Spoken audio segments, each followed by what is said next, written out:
Joining me right now is attorney for President Trump, Jenna Ellis, who was in Georgia yesterday. Jenna, what incredible pictures you were able to find with those people taking ballots. What exactly was going on? Walk us through that video. What are we looking at? Yeah, it was absolutely shocking, Maria. And what happened is that at about 10:30 at night in that voting center location, the election officials told everyone to just go home, stop counting, and then 4 people remained behind. And you can see from the video that they reached under a table and took out 4 big boxes of ballots and kept scanning them through the night.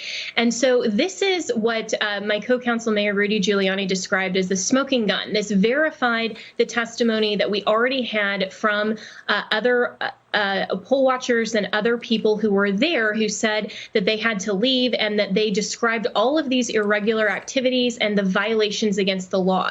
And importantly, I don't think anyone who is honest can actually look at this video and then all of the evidence that we've presented through the testimony of these very credible witnesses who are patriots just coming forward explaining all of the violations of the law that they've seen across these 6 states. And I don't think any honest person can look at all of this and say, yeah, this was an election that was conducted fairly. There's nothing to see here. Let's move on. So how many votes do you think are implicated by this? And are you going to be able to prove this in court, that this video is, in fact, suitcases of ballots? I want to get your take there. And also, the governor now, Brian Kemp, is saying that he wants a signature audit because of this video. He wants a signature audit from his Secretary of State.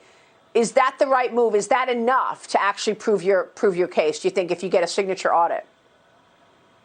Well, definitely the signature audit would really help to see how many ballots were initially entered into the certification count that are fraudulent and shouldn't be assessed. We have asked 5 times for that signature audit, and this video just proves our point as to why we need that audit. And to your first question, Maria, there's been so much emphasis on the court and the judicial branch, but Mayor Giuliani and I have also made our case over the last 2 weeks to the state legislatures. Even without the courts intervening, the state legislatures can take back their authority under Article 2, and they can actually stop this certification, and they can say, no, this election was fraudulent, it was corrupted, and we are going to provide that remedy. And so the state legislatures, I think, are actually the best option. We may ultimately get to the Supreme Court. I think that that is definitely a viable path. But right now, the state legislatures are very interested. They're very concerned. And over the hearings that we've had over the last 2 weeks, I do expect them to follow through and act. So where do you see a victory from any state legislature? What do you think is the best possible outcome if you're dealing with state legislatures?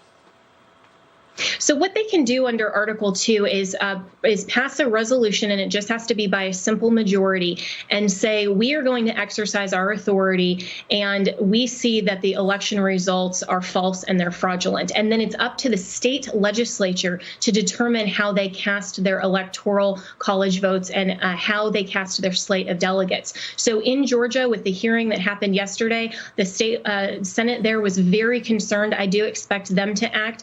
Also in Michigan, we had a great hearing the day before, in Pennsylvania last week, and also in Arizona. So if these 4 states act through their state legislatures, that will actually not only affect the outcome of this election, but it will affect and provide the opportunity for us to show that this election was irredeemably compromised and there was so much fraud.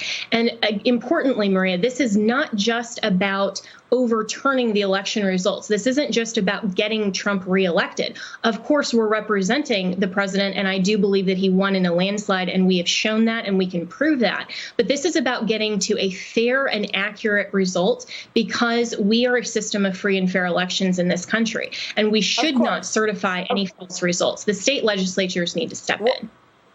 What about your judicial track? I know that the Pennsylvania case has reached the Supreme Court.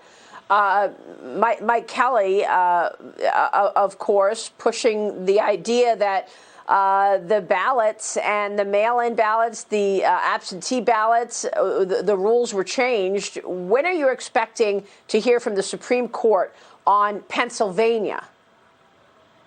Yeah, well, importantly, the Trump campaign only currently has 4 lawsuits. And so it's one of the Democrats' favorite talking points to say, you've lost 39 times in court. Well, that's completely not true. There are a lot of interested parties who have moved forward cases because they see the same concerns and they are interested in preserving election integrity as well. And so for Mike Kelly, he does have a great case.